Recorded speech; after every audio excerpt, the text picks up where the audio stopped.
उमर तेरी बारगाह में एक दुआ करता है, इस दुआ को अपनी बारगाह में कबूल फरमा। अल्लाहुम्मा अर्ज़ुक़नी शहादतन फी सबीलिका वजअल मौती फी बलद रसूलिका। ए अल्लाह, मुझे शहादत की मौत अता फरमा, और मौत भी वो जो शहादत की हो और फिर मदीने से बाहर ना हो, तेरे महबूब के शहर में हो। अल्लाह ने ये दुआ कबूल की। अबू लोलो फेरोज मजूसी, जो कि हजरत मुगीरा बिन शोबा रजी अल्लाह तआला अन्हु का गुलाम था, वो अबू लोलो मजूसी फेरोज सैयदना उमर फारूक के पास आया कि मेरा जो आका है मुगीरा बिन शोबा, उसने मुझ पर जो टैक्स आयद किया हुआ है वो बहुत ज्यादा है, मैं इतना टैक्स दे नहीं सकता। आपने पूछा क्या क्या काम जानता है? खान का काम जानता हूँ, दही का काम जानता हूँ, नजारी जानता हूँ, लोहे का काम जानता हूँ, और दो तीन उसने काम गिनवाए कि ये सारे काम मैं जानता हूँ। तो आपने पूछा फिर कितने पैसे तो देता है रोजाना के? कहने लगा कि 2 दीनार देता हूँ। आपने कहा ये 2 दीनार ज्यादा तो नहीं है? इतने काम में तेरे पास इतनी तेरी इनकम है और तू 2 दीनार देता है, कुछ ज्यादा तो नहीं है ना? तो आपने उस डिमांड को पूरा ना किया तो उसके दिल के अंदर ख्याल आया कि मेरे साथ ये ज्यादती की है, गुस्सा हुआ।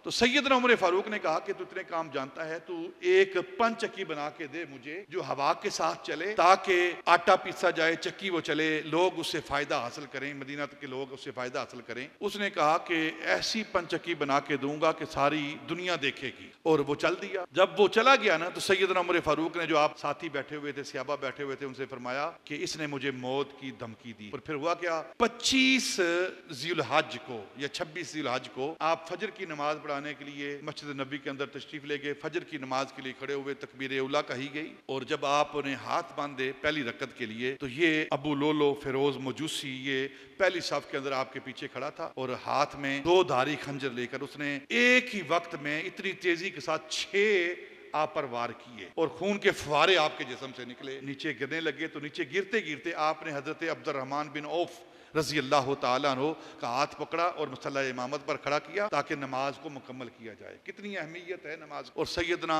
उमर फारूक को उठाकर घर के अंदर ले जाया गया, दवाई दी गई। जब दवाई दी गई आपको, तो वो दवाई जो आपको पिलाई गई वो आपकी आंतों से बाहर आ गई। फिर दूध दिया गया, वो दूध भी आपकी आंतों से बाहर आ गया। खून नुचड़ चुका है, और आपको गशी के बाद थोड़ी होश आई, तो पूछा ये बताओ कि मुझ पर हमला करने वाला, मुझे कत्ल करने वाला कौन है? तो सहाबा ने, घर वालों ने कहा कि वो मजूसी है, अबू लोलो फेरोज मजूसी। आपने फरमाया अल्लाह का शुक्र है, मेरे खून से हाथ रंगने वाला कोई मुसलमान नहीं। और फिर आपने अपने बेटे हजरत अब्दुल्ला रजी अल्लाह तआला को बुलवाया, दरखास्त पेश की अपने बेटे के सामने, जाकर उम्मुल मोमिनीन सैयदा तय्यबा ताहिरा सैयदा आयशा सिद्दीका बिनते सिद्दीक की बारगाह में जाओ, और जाकर अर्ज करो, उमर चाहता है कि जिस तरह दुनिया के ऊपर मैं अपने आका साथ रहा हूँ, उमर की आखिरी ख्वाहिश ये है कि जब मेरी कब्र बने तो वो भी आका मौला के साथ बने। तो रोजा अक़दस के अंदर आप एक जगह जो बाकी रह गई है सैयदना अबू बकर के साथ, वो आप उमर को अता कर दें। तो सैयदा की आंखों में आंसू जारी हो गए, फरमाने लगी, बेटा मैंने ये जगह अपने लिए रखी हुई थी, क्योंकि एक तरफ मेरा खामद है, एक तरफ मेरा बाप है, और मैंने ये इरादा किया था कि इनके साथ मैं अपनी कब्र बनाऊंगी, मेरा हुजरा है, मेरी जगह है ये। लेकिन उमर की जो इस्लाम के बारे में खिदमात है ना, आयशा उन खिदमात का इतराफ करते हुए अपनी जगह उमर को देती है, मैं इजाजत देती हूं जाकर उमर की कब्र को वहां बनाया जाए। सहाबा कहते हैं नबी पाक फरमाया करते थे कि जब दुनिया का कोई फर्द फौत होता है, रिश्तेदार होते हैं, लेकिन जब मेरा उमर इस दुनिया से जाएगा तो उमर पर इस्लाम रोएगा।